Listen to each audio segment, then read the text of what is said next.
pouvoir vulgariser vos activités, le résultat de vos recherches, vos manifestations, tout ce que vous pensiez qu'il faut nécessairement mettre à la place publique, réfléchir ensemble avec vous, chers téléspectateurs, sur les questions d'actualité en République démocratique du Congo et ailleurs. C'est comme ça que nous avons le plaisir de vous savoir nombreux à travers le monde en train de nous suivre à cet instant, et nous avons également le plaisir de recevoir pour vous notre invité, le professeur Bopekwete Minga Barthélémy, qui est déjà sur ces plateaux avec nous. Alors nous allons, comme vous le savez bien, prendre cette transition, question de pouvoir l'accueillir pour sa toute première fois au Temple du Savoir, et nous allons échanger avec lui sur une thématique qui parle du rayon X entre diagnostic et danger. C'est le sujet qui est au centre de notre conversation de ces jours avec l'invité. Nous avions signalé le professeur Bopekwete Minga Barthélémy, qui est déjà sur ces plateaux. Prenons cette transition et nous allons nous retrouver tout à l'heure. Temple du Savoir. Temple du Savoir. Professeur Bopekwete Minga Barthélémy, notre invité de ces jours. Professeur, bienvenue sur ces plateaux. Merci beaucoup, monsieur Georges. Ok, vous vous sentez à l'aise au Temple du Savoir? Je me sens à l'aise et je suis très heureux d'être sur votre plateau ces jours. Voilà, les téléspectateurs attendent beaucoup de vous. Comme nous avions dit, nous allons parler de rayon X entre diagnostic et danger. C'est parti de son sujet, son titre de thèse, des doctorats soutenus à l'Université pédagogique nationale, qui parlait exactement de la santé publique et utilisation diagnostique de rayon X.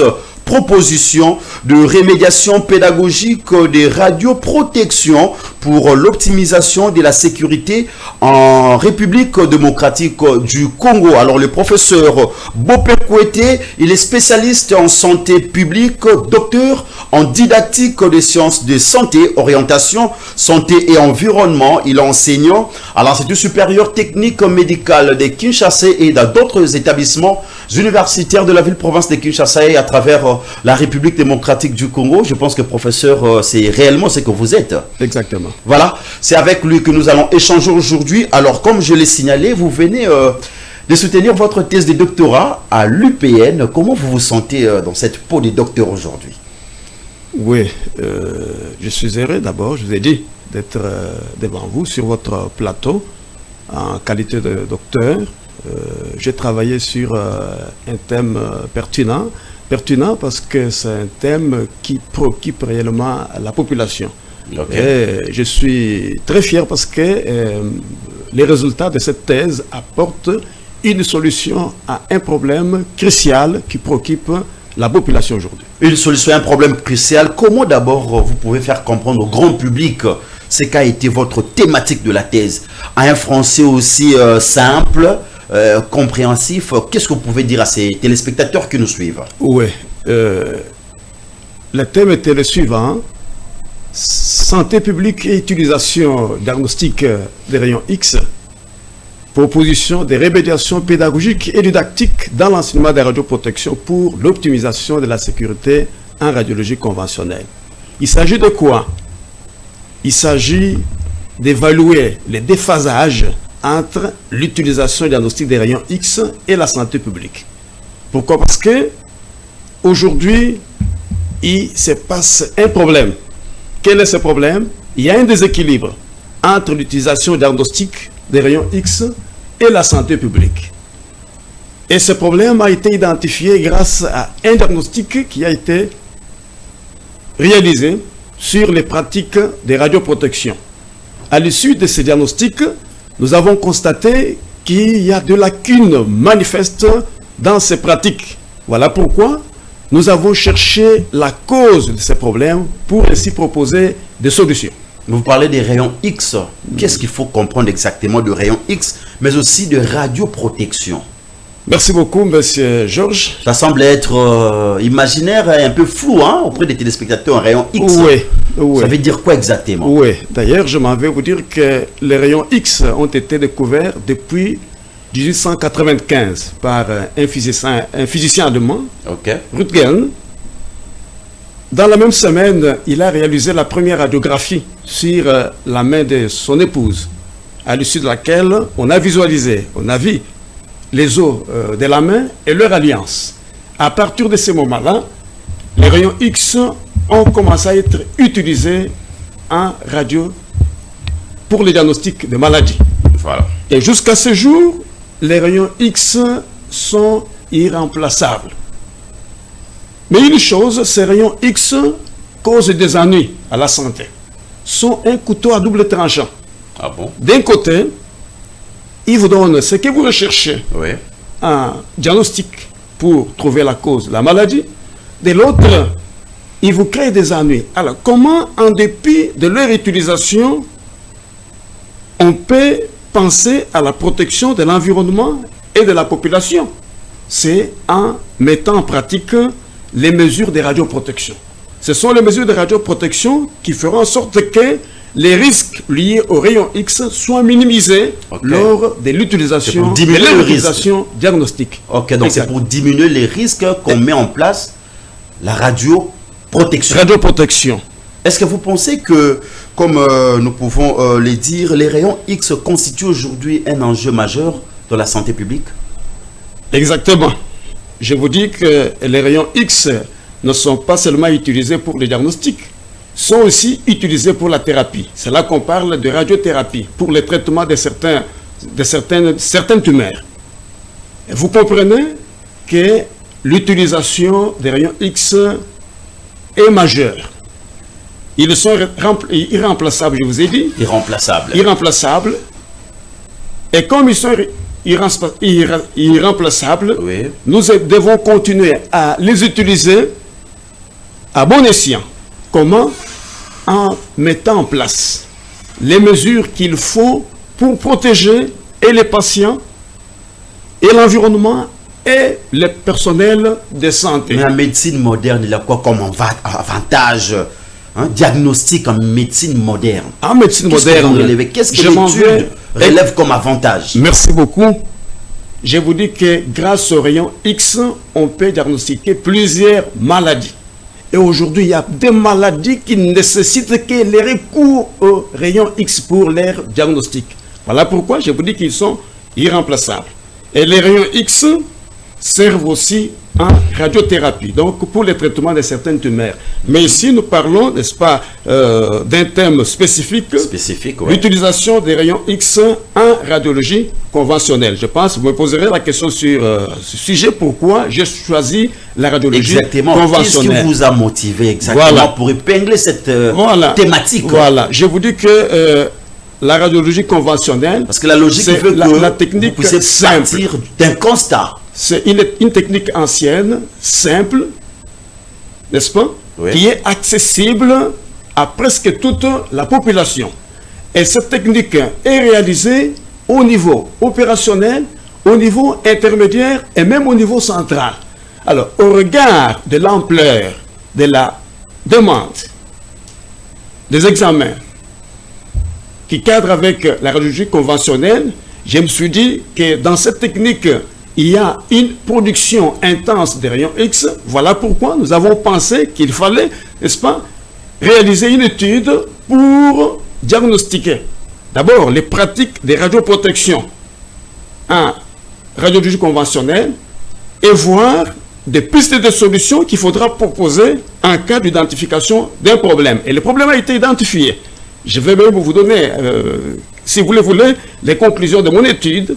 Et ce sont ces conclusions-là qui ont fait que nous puissions proposer des pistes de solutions qu'il faudra aussi aujourd'hui mettre en œuvre. Nous allons parler de pistes et de solutions, oui, mais en parlant toujours des rayons X, est-ce que la mauvaise utilisation de ces rayons peut entraîner aujourd'hui des risques?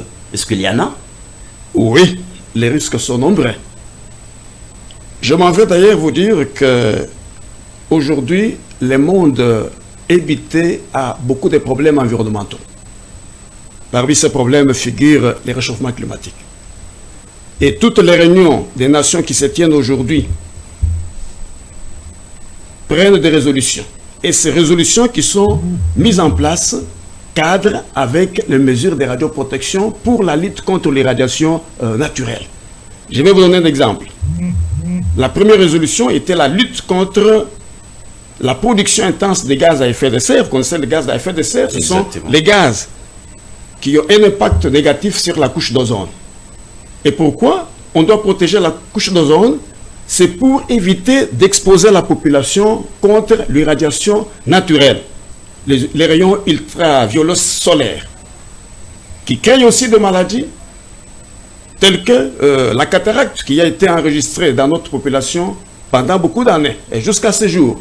Et je vous dis que les rayons X aussi causent les mêmes problèmes. Alors, si ce problème n'est pas résolu aujourd'hui, notre population sera exposée à une double irradiation. L'irradiation naturelle et l'irradiation artificielle. Voilà pourquoi il est plus qu'impérieux de pouvoir mettre en place des pistes de solutions réalisables. Puisque vous parlez même de la population, voilà. Pensez-vous que cette population est vraiment sensibilisée? La population mesure le risque qu'il y a, la gravité de la situation. Notre population n'est pas sensibilisée. Bon, je vous dis d'ailleurs, ça c'est un fait. J'arrive dans une structure. Oui. Pendant que je menais l'enquête, je vois une maman assise là. Et elle me dit, la maman peut parler à une autre personne. Elle dit, mais les personnes de santé qui m'ont reçu est gentil parce qu'il m'a examiné 2 fois. Il a fait le premier examen, il m'a demandé d'attendre, puis il m'a appelé encore. Alors, qu'est-ce que j'ai compris? Le premier examen n'était pas bien fait. Il fallait faire un autre examen. Peut-être c'était lié à des problèmes techniques. Alors que la radioprotection déconseille la répétition des examens. Quand on reprend l'examen, on double les risques. Mais notre population ignore. Et aujourd'hui, il y a beaucoup de cas, de maladies, des conséquences telles que l'avortement, l'infertilité, qui sont liées aux rayons, mais que la population ignore. Et vous savez, concernant les rayons X, leurs effets, nous avons difficile aujourd'hui à établir une relation de cause à effet. Tel effet à telle dose, tel effet à telle dose. Raison pour laquelle la CIPR, la Commission internationale de protection radiologique, conseille l'extrapolation linéaire. Pour la CIPR, les effets peuvent apparaître même à des doses présumées faibles.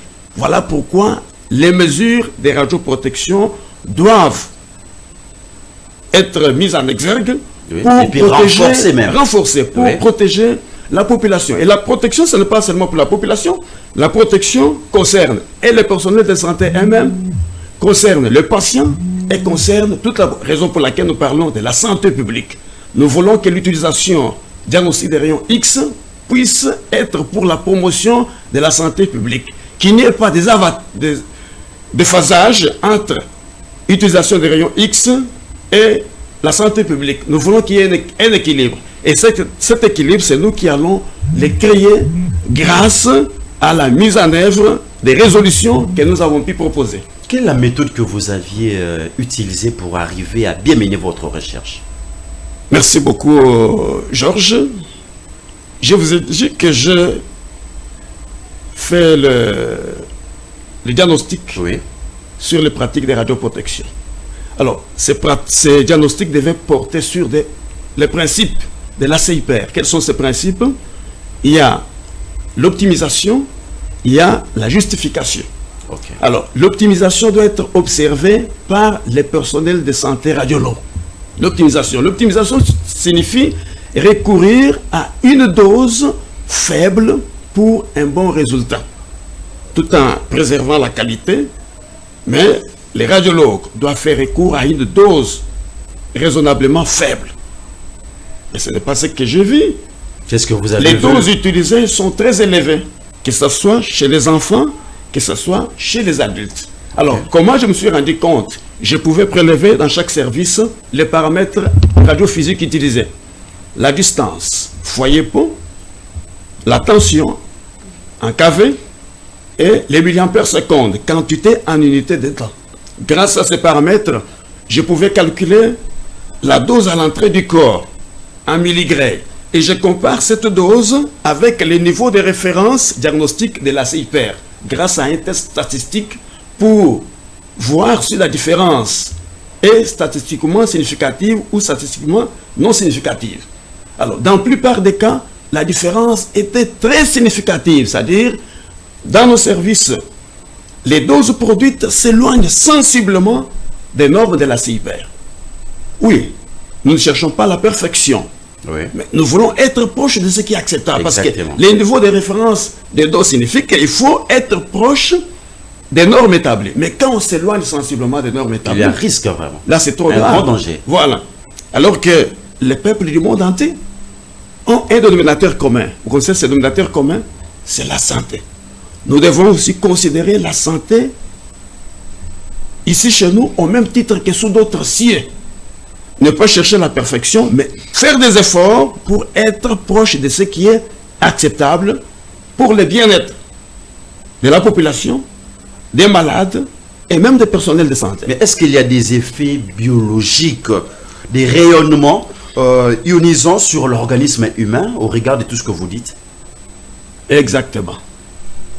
D'ailleurs, Sur lequel? quand on parle des rayonnements ionisants, Oui. je ne sais pas si vous comprenez quelque chose là. Les rayonnements ionisants, ce sont des rayons qui ont le pouvoir d'ioniser le corps. Ça signifie quoi? Ce sont des rayons qui ont le pouvoir d'arracher un électron d'un atome. Vous connaissez, les électrons jouent le rôle des liaisons des atomes d'une molécule. Ok?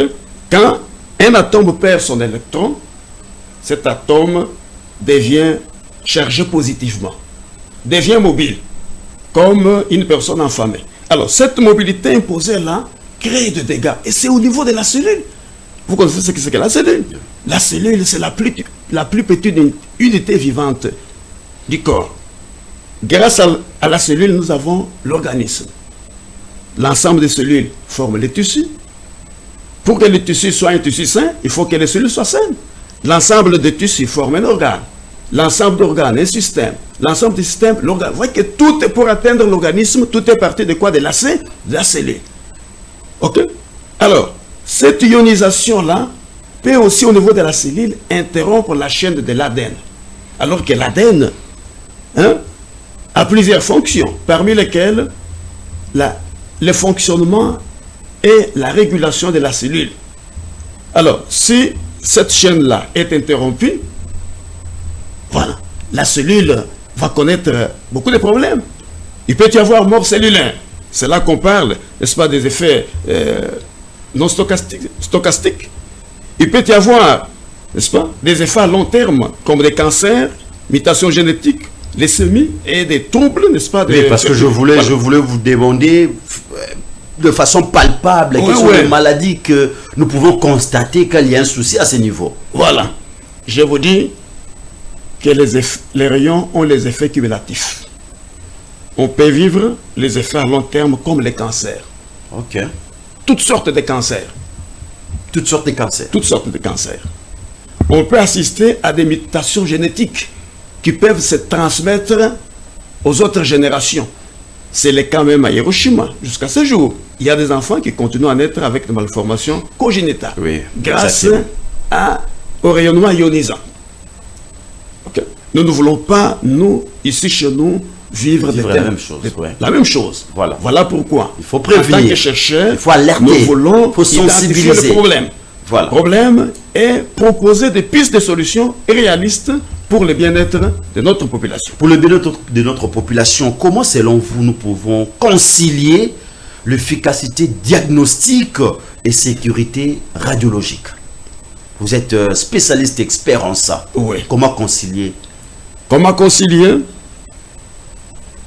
L'utilisation diagnostique, c'est une chose importante parce qu'elle nous permet d'identifier la cause d'une maladie et proposer un traitement approprié.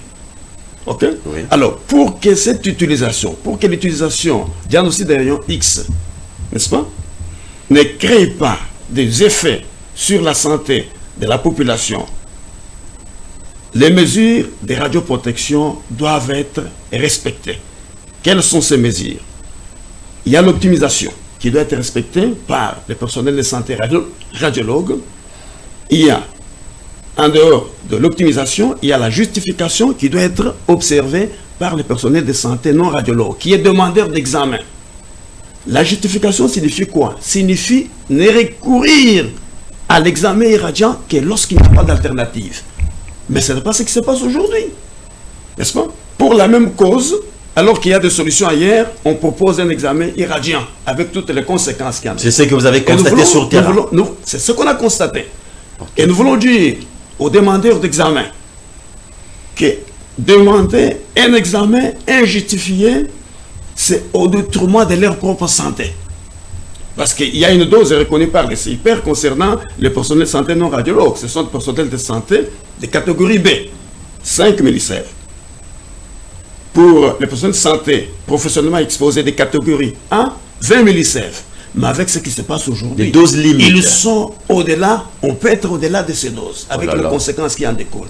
Et pour les publics aussi ont une dose, 1 millisievert. Mais avec ce qui se passe aujourd'hui, nous sommes au-delà d'1 millisievert. N'est-ce pas? Et si les mesures ne sont pas prises, comprenez les conséquences. Okay? Et surtout, je vous ai dit que surtout qu'aujourd'hui, le monde est vital de problèmes sérieux sur le plan environnemental, parmi lesquels le réchauffement climatique. Réchauffement climatique. Jusqu'à ce jour, les réunions continuent à se tenir pour mettre en place des résolutions qu'il faut. Okay? On était à la COP 30 et bientôt, ce sera, d'ici novembre, ce sera la COP 31. Oui. Pour mettre toujours des résolutions, faire le suivi sur ce qui a été décidé et voir qu'est-ce qui peut être dit encore pour minimiser, n'est-ce pas, les effets du changement climatique. Entre-temps, il y a la source la plus abondante de radiation artificielle qui est constituée des appareils de radio. Alors, si nous ne luttons pas, et parce que, est-ce qu'il y a des matériels, des équipements qui peuvent lutter vraiment, permettre à ce que les choses se fassent comme il faut pour réduire l'exposition aux radiations? Les équipements, il y en a aujourd'hui. Mon enquête sur terrain a prouvé qu'il se pose un problème. Oh là là. Les équipements ne sont pas modernes. La plupart d'appareils, ce sont des appareils trop anciens. Et aussi, même les salles d'examen n'ont pas une grandeur recommandée par la CIPR. Ok? Pour être protégé, il faut être éloigné de la source. Rayon. Mais si la salle n'est pas large, si la salle est étroite, est-ce que vous allez sensiblement vous éloigner de la source? Non. Vous serez beaucoup exposé. Et l'examinateur, les radiologues et les gardes-malades et le malade lui-même, y compris même l'environnement. Ok? Ça, c'est un constat. Ouais. Donc, nous devons penser au remplacement de matériel utilisé ce jour dans les services de radiologie. Les appareils et les locaux. Pensez aux locaux qui abritent ces appareils. Les locaux ne répondent pas aux normes. Ça, c'est une autre chose. OK? Entre-temps, je vous dis qu'on pouvait par moment remettre les dosimètres personnels aux radiologues. Mais aujourd'hui, les radiologues ne bénéficient plus de ces dosimètres. Pourquoi? Là, il faut poser la question au régulateur. Qu'est-ce qui ils n'en manque, bénéficient en fait? pas. Le Alors, matériel. comme ils n'ont pas ces dispositifs, voilà, pouvant les permettre, n'est-ce pas, par moment de connaître la dose absorbée et de prendre des mesures qu'il faut, vous pensez que des personnes comme ça peuvent penser à la protection des autres? Non. Ils sont abandonnés à leur propre sort. Ok? Nous voulons que les régulateurs fassent bien son travail. Je salue aujourd'hui la présence du CNPRI, le Comité national de protection contre l'environnement ionisant. Ok? Mais nous voulons accompagner ces comités pour avoir de bons résultats sur terrain. Et vous pensez que ce qui est fait à ces niveaux rassure? Ce qui est fait à leur niveau, jusque-là, ne rassure pas. Parce que j'ai interrogé les personnels de santé qui m'ont dit que bon, ils viennent, ils passent, mais nous ne sentons pas vraiment leur présence. Ok? Oui. Alors que la création de ces comités était une très bonne chose, parce qu'avant, il n'y avait pas une loi sur la radioprotection. Mais aujourd'hui, il y a quand même comme il existe une loi, une disposition. et comme il existe des organes, n'est-ce pas? Oui. Censés suivre les normes de radioprotection, censés suivre les activités qui produisent les rayons X, nous pensons que c'est une bonne chose pour la protection de tout le monde. De tout le monde. Mais de la population. Dans nos personnel de santé, radiologues, voilà. non-radiologues, l'environnement. Oui. Selon vous, pourquoi dans les établissements universitaires aujourd'hui, on n'enseigne pas vraiment ce qui est de la radioprotection? Alors que c'est très utile parce qu'il y a des dégâts comme vous êtes en train de le relever ici. Oui, les cours est enseigné, les cours de radioprotection. Pas suffisamment. Mais ces cours méritent une restructuration. Ok. Ok? Oui. Alors, l'enquête a prouvé qu'il y a un besoin éducatif. Et au regard de ces besoins, j'ai proposé des approches didactiques. N'est-ce pas? J'ai introduit certains modules dans ces cours. Ok? Et ces modules seront transmis. Comment les cours seront enseignés? Ils seront enseignés grâce aux approches pédagogiques innovantes. Grâce aux approches pédagogiques appropriées, adaptées, contextualisées, axées sur les compétences pour s'attendre à une optimisation durable de la sécurité de la part des personnels de santé. Et Professeur aujourd'hui, Boupé, futur personnel de santé. parlons un peu du résultat de vos recherches. Qu'est-ce que votre étude met à la place publique comme résultat?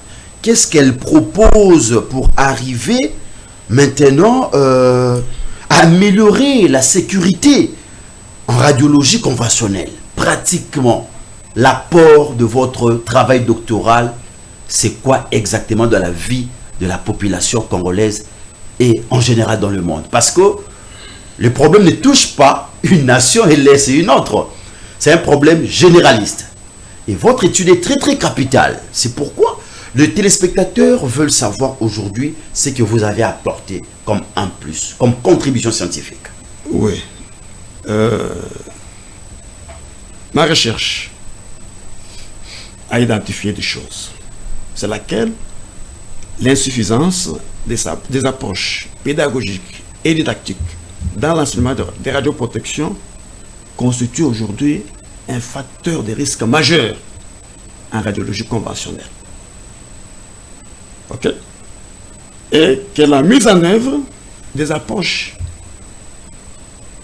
pédagogiques et didactiques innovantes permettrait aux apprenants d'acquérir des connaissances et de développer des compétences qu'il faut pour la sécurité durable en radiologie conventionnelle. Okay? Ne pas se limiter seulement au renforcement des capacités des personnels de santé qui existent. Non, il faut rentrer dans la formation initiale pour revoir un certain nombre de choses, parmi lesquelles les contenus du cours. Il y a des modules à ajouter, parmi lesquels l'évaluation dosimétrique des services. Okay? Dans la plupart des services, presque tous, les radiologues ne savent pas évaluer le niveau dosimétrique de leurs services. C'est comme si seulement l'obligation du travail du diagnostic. Non, ils doivent identifier le problème. Okay? Par rapport à l'évaluation dosimétrique, où ils sont. Okay?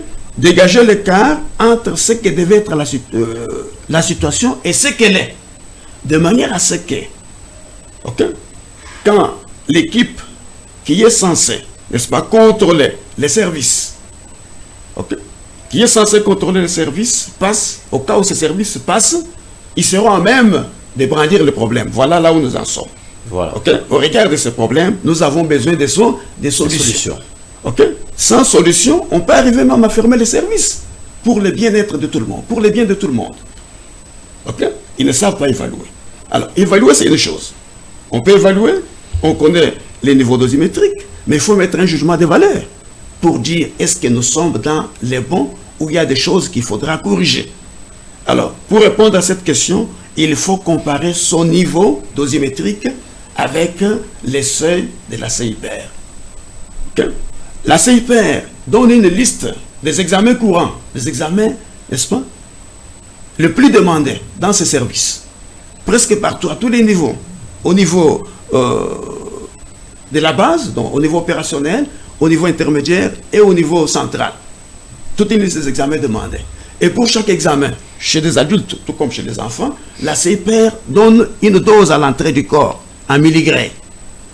Okay? Alors, il faudra aussi que les services, les différents personnels qui travaillent, arrivent à calculer la dose à l'entrée du corps pour chaque examen et comparer leur dose à l'entrée du corps avec la norme de la CIPR. Okay? Pour voir, dégager l'écart entre ce que devait être la situation et ce qu'elle est. C'est en rapport avec cet écart-là que les solutions seront trouvées. Alors, mais s'ils n'arrivent pas à les faire, là, c'est trop grave. N'est-ce pas? Parce qu'il ne faut pas demander à une tierce personne de venir identifier les problèmes chez vous et apporter des solutions. Non, non. Non. Vous-même, vous devez être à même d'identifier le problème. Dès que vous identifiez le problème, et là, vous attendrez maintenant des solutions aux personnes habilitées à les fournir, à vous les fournir. L'état actuel de la radiologie en République démocratique du Congo, pouvons-nous dire que c'est catastrophique? Alors, dire que c'est catastrophique, c'est trop fort. Nous saluons d'abord le courage des personnels de santé qui font un effort, qui se débrouillent, même avec le manque de matériel, pour satisfaire tant soit peu voilà. La population en radiodiagnostic. Mais nous voulons dire qu'il y a des choses à faire. Vraiment, beaucoup pour à leur voir. bien. Pour leur bien, pour le bien des malades et pour le bien de toute la population. Qu'est-ce qui doit être fait? Il faut approvisionner les services en matériel moderne. Nous avons besoin de nouveaux appareils. OK? Nous avons besoin de cadres, de services, des locaux qui répondent aux normes. Parce Okay. qu'on voulait même parler des défis qui rencontrent les hôpitaux. Là, je parle pour sécuriser je parle pour les radiologues. Voilà. Ils ont besoin de dosifilms. Il faut leur donner ça. OK? Pour qu'ils connaissent par moment, après une certaine période, la dose absorbée. OK? Ça, ce sont les radiologues.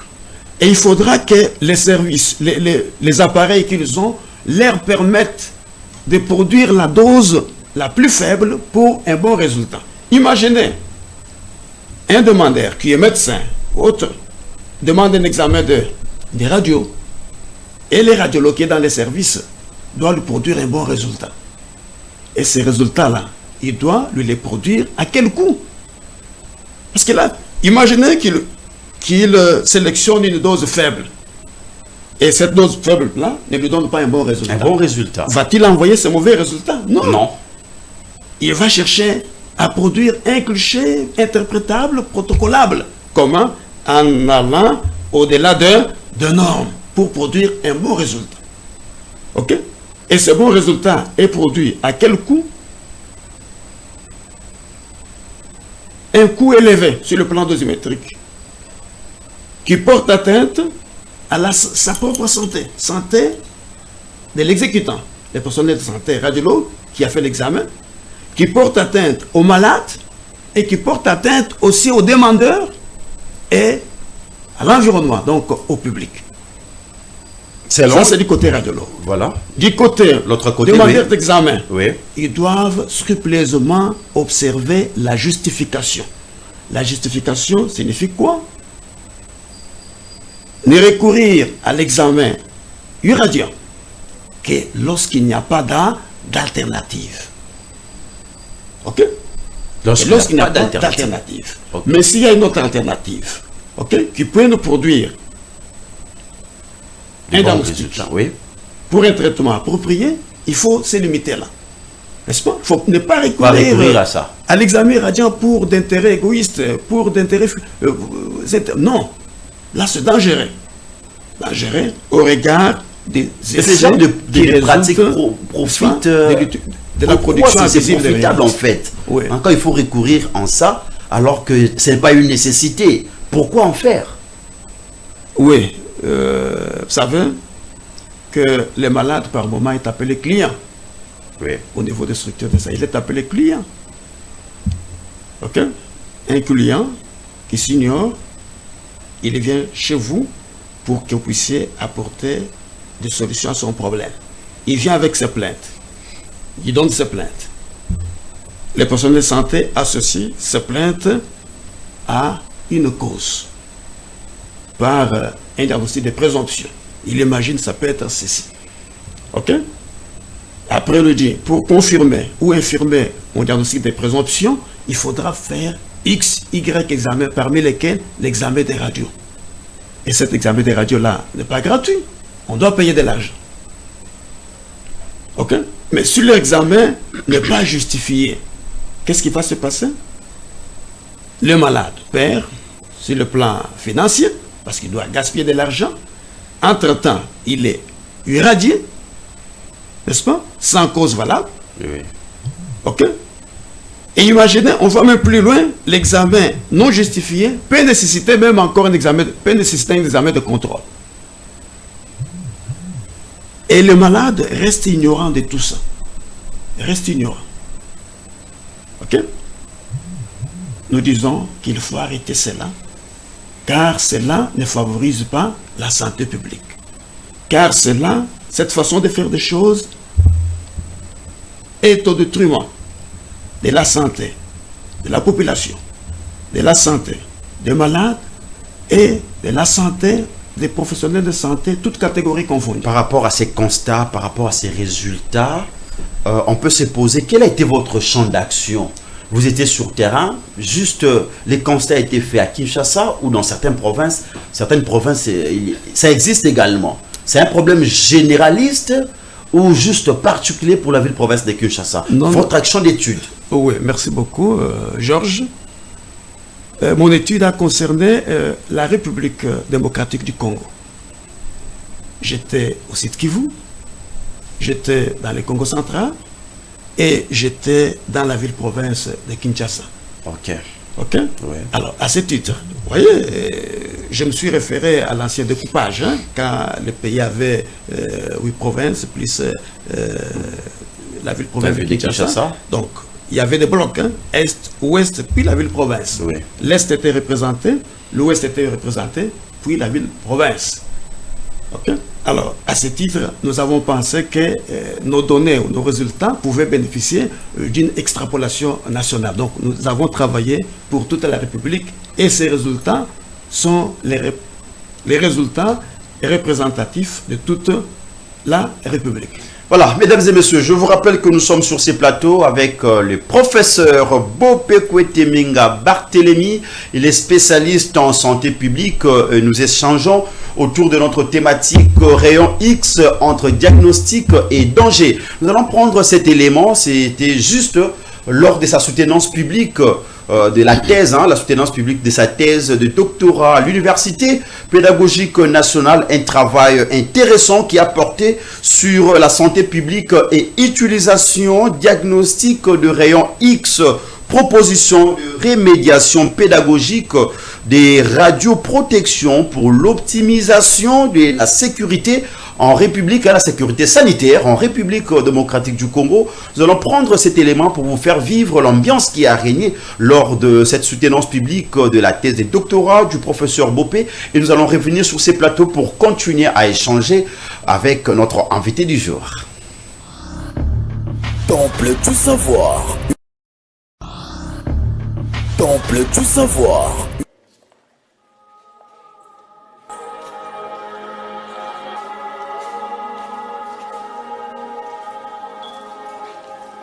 La connaissance est une lumière qui protège l'humanité de l'obscurité, dit-on. Ces proverbes a trouvé tout son sens lors de la soutenance publique de la thèse de doctorat du chef des travaux Bopekwete Minga Barthélémy, consacrée à la problématique de la radioprotection en République démocratique du Congo, présentée autour du thème santé publique et utilisation diagnostique des rayons X, proposition des remédiations pédagogiques et didactiques dans l'enseignement des radioprotections pour l'optimisation de la sécurité en radiologie conventionnelle. Cette recherche met en lumière de risques liés à l'utilisation des rayons X dans les structures sanitaires du pays. Dans son argumentaire, les candidats a démontré que l'imagerie médicale demeure indispensable pour le soin de santé, mais que le non-respect des normes de radioprotection expose les patients et les professionnels à des dangers importants. À travers une enquête menée dans 35 établissements de santé auprès des 523 professionnels, dont 133 radiologues, l'étude révèle que plus de 40% des examens radiologiques réalisés étaient injustifiés, exposant notamment les enfants à des doses élevées d'irradiation. Pour remédier à cette situation, l'Impétron propose plusieurs pistes, notamment la modernisation du programme de formation, l'intégration des approches pédagogiques innovantes, les contrôles réguliers des équipements ainsi que le renforcement de lois relatives à la radioprotection. Après évaluation et délibération du jury à huis clos, le récipiendaire a obtenu la plus grande distinction, couronnant ainsi la qualité scientifique de son travail. Après délibération à huis clos, le jury a pris la décision suivante. Monsieur le chef de travaux, Bopekwete Minga Barthélemy, a réussi à l'ensemble de l'épreuve avec la mention la plus grande distinction. Son sacre a été proclamé par le secrétaire général académique de l'UPN, le professeur Jean Loaka, au nom de la rectrice. À sa sortie de la salle, le lauréat est revenu sur l'importance de cette recherche pour la protection des patients et l'amélioration de la santé publique en RDC. Il s'agit dans ce travail d'une source d'irradiation artificielle qui est même considérée comme la source abondante. C'est quelle source? Ce sont les appareils de radiologie. Aujourd'hui, les appareils de radiologie, la littérature est claire et les enquêtes menées sur terrain aussi sont claires. Donc, tout prouve à suffisance que c'est l'unique source abondante d'irradiation artificielle. Nous rendons compte que les personnes de santé ont seulement l'obligation du diagnostic. Alors, s'ils ont seulement l'obligation du diagnostic, cela porte atteinte à la santé publique. Alors, pour que l'utilisation du diagnostic thérapeutique favorise la santé publique, les personnes de santé doivent avoir l'obligation et du diagnostic et de la sécurité. Une cérémonie qui s'est achevée dans une effervescence hors pair.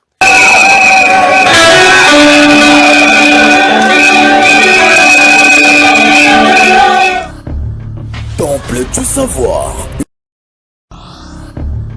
Temple du savoir.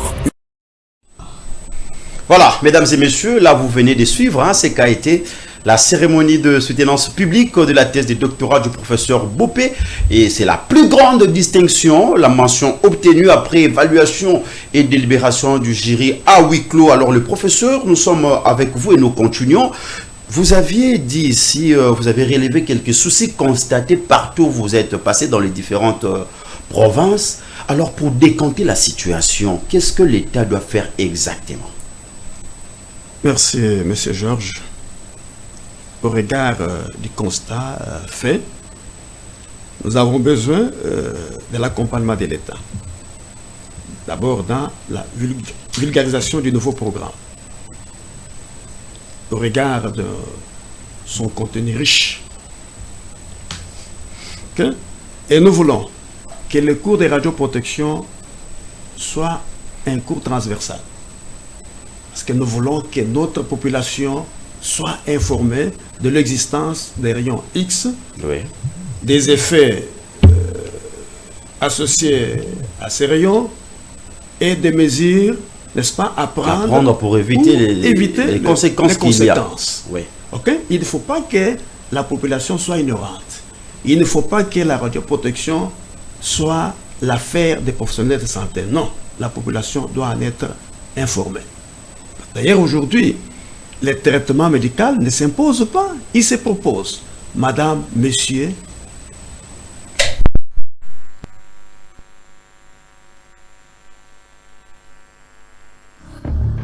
Temple du savoir. Temple du savoir. Temple du savoir. Temple du savoir. Temple du savoir. Temple du savoir. Temple du savoir. Temple du savoir. Temple du savoir. Temple du savoir.